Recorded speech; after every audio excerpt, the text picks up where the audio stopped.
Les reitero el saludo cordial. Vamos a referirnos hoy a este tema tan importante para el desarrollo de la educación, que tiene que ver con el conocimiento.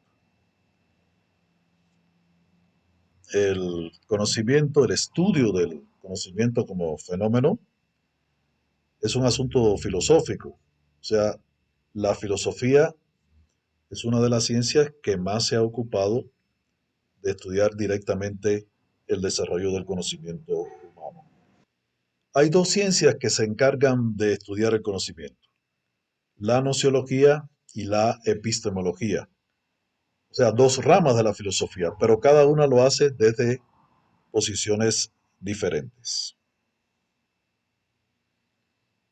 La nociología, que es una palabra que viene como tantas otras que utilizamos en nuestra lengua castellana, del griego, es la rama de la filosofía que se encarga de estudiar la naturaleza, el origen y las características pues, del conocimiento, pero en sentido general, no de un tipo de conocimiento específico, sino del conocimiento en sentido general. Y la epistemología, que viene del griego, significa conocimiento, logos, estudio, es la rama también de la filosofía que estudia el conocimiento, pero en este caso el conocimiento científico, su naturaleza, posibilidad, alcance y los fundamentos que lo sustentan. ¿Cuáles son los componentes del conocimiento? ¿Qué necesitamos para que se desarrolle el conocimiento? Primero, un sujeto cognoscente y también un objeto cognoscible. Digamos que son dos condiciones para que se desarrolle el conocimiento. El sujeto cognoscente es activo, transforma la realidad, se transforma a sí mismo, influye en ese objeto que es cognoscible y recibe a su vez también la influencia de ese objeto. De manera que hay una relación dialéctica entre el sujeto y el objeto. Ahora, el objeto cognoscible también es activo, transforma al sujeto conocente, influye también en el sujeto, recibe la influencia del sujeto y se transforma porque el ser humano conoce la realidad para insertarse en ella y para transformarla de manera favorable. ¿Cuál es el origen del conocimiento? Bueno, hay varias formas. Existe entre las más conocidas el racionalismo, el intelectualismo, el empirismo y el apriorismo. Brevemente, el racionalismo considera a la razón como único modo de conocimiento. Niega al conocimiento sensible, a la experiencia y a la observación.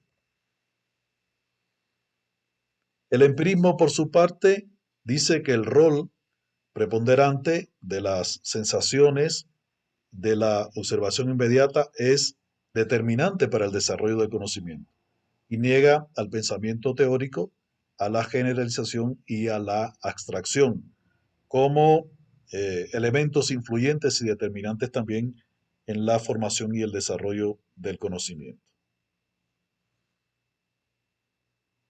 El intelectualismo prioriza los fenómenos intelectuales en ese proceso de origen y desarrollo del conocimiento y niega los afectivos y los volitivos, que son, en esencia, también momentos de mucha importancia para el desarrollo del proceso cognitivo del ser humano. Sin embargo, el intelectualismo los niega total y absolutamente. El apriorismo insiste en que el empleo del razonamiento a priori se fundamenta en ideas preconcebidas y niega los hechos de la experiencia, o sea, se opone a la experiencia. ¿Qué premisas necesitamos para el desarrollo del conocimiento?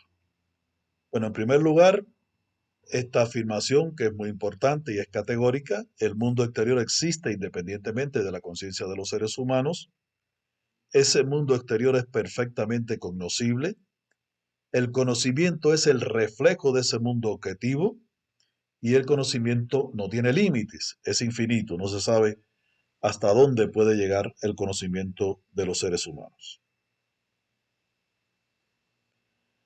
¿Cuál es el camino dialéctico por el cual transita ese conocimiento? De la contemplación viva al pensamiento abstracto y de ese pensamiento abstracto a la práctica. Y la práctica se considera como el principio y el fin del conocimiento, y además como el criterio valorativo de la verdad. La contemplación viva, ¿qué significa? Bueno, pues que las sensaciones, las percepciones, las representaciones, la observación que hacemos de esa realidad son vías mediante las cuales el mundo exterior actúa sobre la conciencia humana, pero ofrece imágenes de los objetos que son aisladas y que no son exactamente el conocimiento que después logramos tener de la realidad. Solo la contemplación únicamente descubre, revela aquellos aspectos que son externos de los objetos y los fenómenos y que no son esenciales. El pensamiento abstracto refleja el vínculo íntimo de los fenómenos, descubre las leyes del mundo objetivo, de la naturaleza, la sociedad y el pensamiento. Generaliza los datos de las sensaciones y de las percepciones y deja de lado lo que es fortuito, lo que es secundario, lo que es no esencial de esos objetos y fenómenos para centrar la atención en su esencia y formar los conceptos, las categorías, las leyes y los principios científicos mediante los cuales llegamos a tener el conocimiento real y objetivo de esos objetos y fenómenos. La práctica es la base de este proceso, del proceso del conocimiento y de cada una de sus etapas, y es el criterio supremo valorativo de la verdad. El ser humano conoce el mundo exterior en la actividad práctica que desarrolla de manera cotidiana. La verificación práctica es la etapa superior del conocimiento, del reflejo de las leyes del mundo objetivo que se produce en el ser humano, en el cerebro del ser humano para tener ese conocimiento acerca del mundo que lo rodea. El conocimiento es, por tanto, una compleja agrupación integradora de información diversa y novedosa. Explica complejidades de esa realidad, de ese mundo circundante. Tiene carácter heterogéneo y se desarrolla en la interacción con otros individuos, con otros sujetos, con otros seres humanos y en el desarrollo también de la práctica sistemática y cotidiana. Se revela en forma de esquemas, modelos, paradigmas, hechos, enfoques, conceptos, categorías, principios y leyes que se relacionan entre sí y que forman el sistema teórico mediante el cual se explican los objetos y los fenómenos del mundo circundante. Existen dos grandes teorías del conocimiento, el idealismo y el materialismo.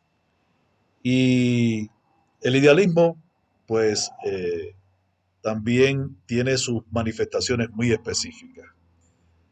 El objeto del conocimiento es o bien una idea absoluta, mística, el espíritu, Dios, y si pensamos de esa manera entonces somos idealistas objetivos, o puede ser el objeto del conocimiento un estado subjetivo, sensaciones, percepciones de ese mundo, y entonces si pensamos así somos idealistas subjetivos. El materialismo, por su parte, plantea que la realidad objetiva del mundo exterior existe independientemente de la conciencia de los seres humanos y su conocimiento es el reflejo de ese mundo objetivo. Los que piensen así pueden considerarse entonces materialistas. Existe el conocimiento científico y el conocimiento empírico. Cada uno de ellos tiene sus características muy particulares. El conocimiento empírico se basa en la experiencia, en la observación, en la repetición, en la imitación y en el ensayo y el error. Ahora, ¿es un conocimiento importante? Por supuesto. ¿Es un conocimiento descartable? No lo es. El conocimiento empírico es necesario para tener la idea de lo que ocurre en la realidad y también es importante para las acciones de la vida en sentido general. El conocimiento científico busca la verdad objetiva acerca de los objetos y los fenómenos de esa realidad.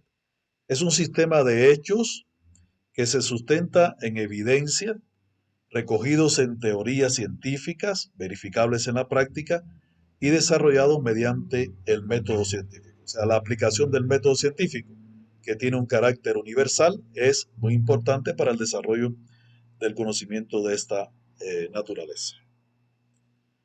Este tipo de conocimiento, el científico, es un proceso especial. La actividad cognitiva dentro de ese conocimiento científico es realizada por profesionales científicos. Crea y elabora los medios para la realización de los estudios de esta naturaleza. O sea, es un tipo de conocimiento muy exigente que requiere de profesionales de una formación muy elevada, de mucho rigor, y que también exige de la creación de los métodos y de las condiciones para desarrollarlo. Estudia objetos de la realidad práctica y otros que pueden aparecer mediante su propio desarrollo. Explica los fenómenos en sistemas ordenados, lógicos y argumentados, por supuesto, en las hipótesis, las teorías, las leyes, los principios, los conceptos, las definiciones. Este tipo de conocimiento es verificable, es metódico, es explicativo de esa realidad, es objetivo en la medida en que refleja el mundo tal y como existe y es un conocimiento generalizable. El conocimiento empírico, por su parte, no es un conocimiento que sea verificable, tiene un carácter subjetivo, es dogmático, es particular y es un tipo de conocimiento que es contingente.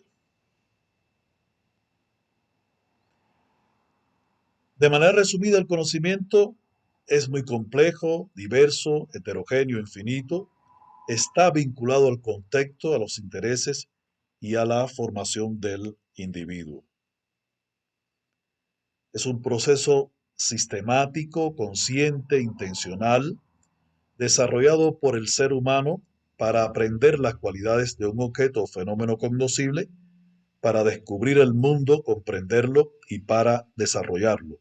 El conocimiento no puede limitarse a la explicación del mundo, sino que debe servir también para que transformemos esa realidad en favor de la vida en sentido general.